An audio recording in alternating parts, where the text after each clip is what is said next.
The day they bring me proof against Bishop Barros, then I will speak. There is not a single piece of proof against him. Everything is slander. Is that clear?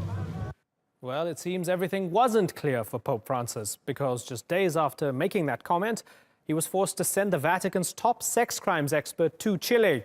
The investigation targets Bishop Juan Barros and whether the church official covered up the crimes of a pedophile priest.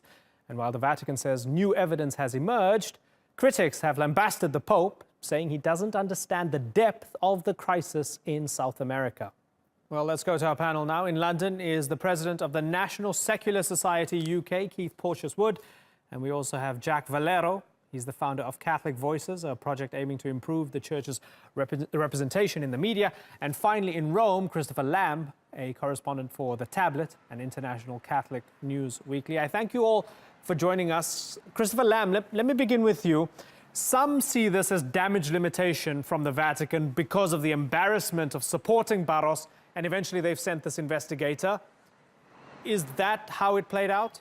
Well, I think it was tough action that the Pope needed to take in this case. As you report said, the Pope had upset victims by saying that accusations that Bishop Barros was accused of a cover-up were calumny, and therefore to send Archbishop Scicluna, who is really the toughest or most credible investigator on abuse that the Church has, was A, bit of a volte-face, to be honest, but B, it was the tough action that I think the Pope needed to take to get a grip of this story. The other thing that has developed today is that a letter was sent to the Pope in 2015 detailing some of the claims against Barros and detailing the abuse that Barros is said to have witnessed.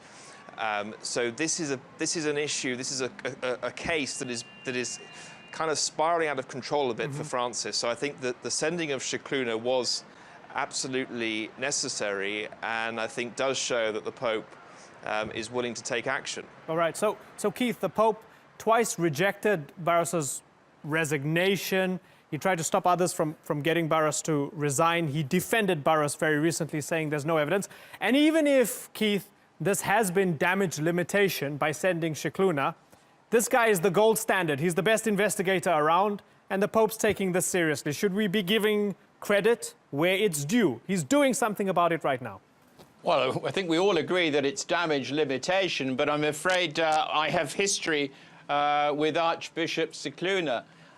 When I, after a great deal of effort, was helping the UN Committee for the Rights of the Child to actually take on the Holy See over child abuse about 5 years ago, the person they sent to speak for the Holy See, one of the two spokespersons was Archbishop Scicluna.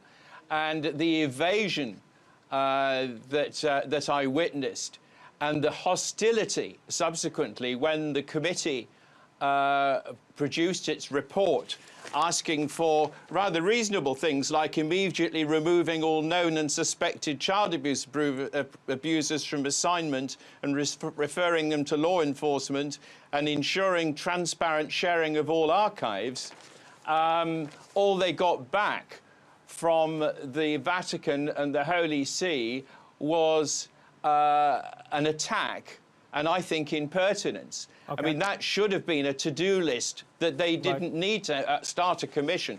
Okay, so Jack, does Keith make a good point that even the guy who is sent now to help combat abuse and finally put an end to this and investigate this, he might have a not-so-great resume in Keith's eyes? Is that fair? I don't think so. I think he's the best you can find.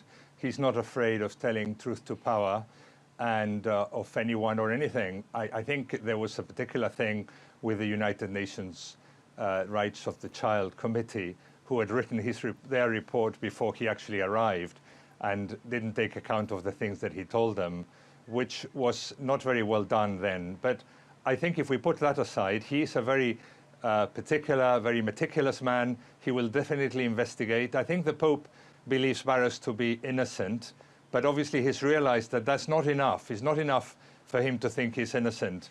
he must, some impartial person must go there and leave no stone unturned. So I, as a Catholic, feel very happy that somebody has gone who is impartial and who can ask all the people and let us know after investigation what the situation is. I think the situation of the church in Chile is different from the situation of the church in Argentina, where the Pope comes from. There's a lot more clericalism and many more problems. So I think that the Pope perhaps needs to do more there, which he hadn't realized before. Right. So sending Cicluna, I think, is a good move. Christopher Lamb, just sort of stepping back and trying to contextualize this for the moment, because you hinted in your first answer that something big is afoot, right? Just remind us. So we have Barros being accused of covering up the crimes of a pedophile priest. That priest, called Reverend Fernando Karadima, sanctioned by the Vatican in 2011. Just remind us of how toxic that situation was with Karadima and just what he did. Well, Karadima is accused of abuse of a number of minors, a number of children. Karadima was a hugely charismatic figure in Chile and a mentor to a number of the bishops, including to Bishop Barros. Now, in the latest story that's been produced today by AP, Barros himself is accused of having some sort of relationship with Karadima, and Karadima possibly abusing Barros. So it's a hugely toxic and difficult situation there in Chile. When Pope Francis appointed Barros to the Diocese of Osorno, which is where he is currently, there were protests outside the cathedral for the ordination service. This has been something that has been a problem for Francis for some time, and I think that whilst this Pope is widely seen as a very popular, reform-minded Pope who has won the support of the vast majority of Catholics, on this issue, which is such a toxic issue, it is threatening to cause problems for this Pope. He is the Teflon Pope in many ways, but this issue has the potential to kind of pierce through some of that Teflon. Right. So, Jack, is that accurate? Has this maybe put a dent in the Teflon? Has this hurt the Church and Pope Francis and this kind of, this angelic image that he's had across the world among Catholics and non-Catholics as well? Yes, perhaps it has. And I think that, I think personally within him, he's definitely against all child abuse, and he's for zero tolerance, and he wants what everybody wants, the three things, that this never happens again, that the victims are recompensed, that the perpetrators are punished, and there's cover-up. But is he not at all serious enough to do something about it?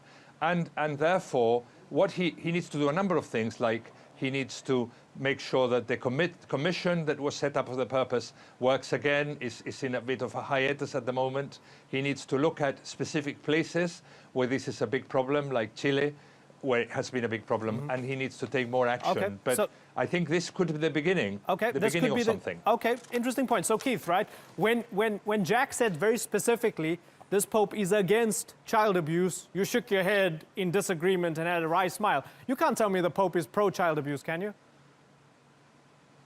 Well, he hasn't done very much about it, and we are even before he was Pope. If we go back to the much respected Bishop Accountability website, we will actually discover that he was saying that there was no problem in his diocese, and yet there were 4 named people who were abusers and evidence. Abuse victims, and there's evidence that he knowingly or unwittingly, I quote, slowed victims in their fight to expose and prosecute them.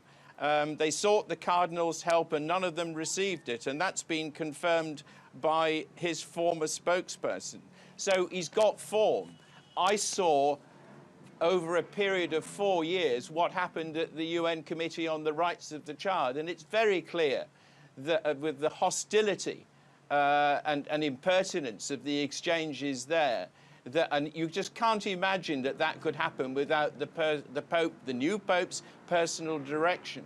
And then you have this commission, which Jack's generously admitted is basically dead in the water, with the two only victims on it having departed in a complete disgust. Peter from NAPAC actually said that he begged the Pope to attend one of their meetings, but what did he do? He spent the whole day watching a procession of coffins. So, I mean, it really is terrible. The tribunal that was set up was done suspiciously soon after the first person was convicted for child endangerment in the States. And it was effectively providing an alternative route to avoid those people going through the criminal process. Okay, so let me the very thing the UN asked for. Okay, fair enough. So Jack, you would, I guess, respect that this comes from a good place, because Keith cares about children not being abused by priests, right? Would you accept? Yeah, so we all care about them. Would you accept and course. respect his skepticism that even this Pope, even Pope Francis, the reformer, the superstar Pope, is not doing enough? Well, what is enough? It's never enough until it's sorted. I mean, we've seen that structures of power are the problem. I mean, we've seen it in Hollywood. We've seen it in premiership clubs. When there is power which is unchecked, then these things happen. And this is what happened in Chile, in that parish. This is what's happened in other places. One thing is what has gone wrong, and the other thing is whether this Pope in his heart wants to sort it. I think he does want to sort it, and therefore he has sent this man to investigate. Once this has happened, lots more needs to happen, but it's going in the right direction. I don't believe that it is a lost cause, as Keith seems to imply. Okay, so no, Chris, it's going. We're doing things about it. Okay, so Christopher, in terms of public opinion, and this is where it gets a little bit murky now, because everybody's talking about it right now, and everybody was upset that the Pope seemed to maybe be insensitive to alleged victims, initially by defending the man and saying there's no evidence. Now he sent an investigator. It's locked into a kind of inevitability now, isn't it? Because anything other than Barros maybe being found guilty would be unsatisfactory, right? Well, I think then it's going to need to be some action. I mean, Archbishop Scicluna's investigation is likely to report, sometime in the next few months. We probably won't see the outcome of that report, and it will be kept between the Pope and Scicluna. But I think this is something that the Pope needs to get ahead of, get a grip on. I think there was a distinction, though, to be made between what the Pope is accused of in this case and what other bishops have been accused of. The Pope is being accused here of being insensitive to victims, to not making the needs of victims a high enough priority. Now, he's not being accused of a specific cover-up, but he's been accused of insensitivity to victims. Now, that's where the Church has now got to deal with the sex abuse scandal. It's moved from the cover-up area, which of course still are cover-ups, but it's moved much more to a situation where, are you as a Pope, as the Vatican, dealing with, taking this issue seriously enough, taking the needs of victims seriously enough, and responding? And that's where the Pope seems to have fallen down or fallen short. Yep. Or seems to have a blind spot. Right. But I think that with this case, with the Barros case, the Pope does need to respond, to take action. And I think the Scicluna move goes some of the way to dealing with that. We'll have to see what Scicluna comes back with and what the Pope decides to do. Of course, we won't be privy to the details of the inquiry, though. Right. Okay, Keith, I know you want to come in. I'm completely out of time, so I'm going to give you 20 seconds, if you don't mind, if you could keep rigidly to that. 20 seconds. Go, Keith.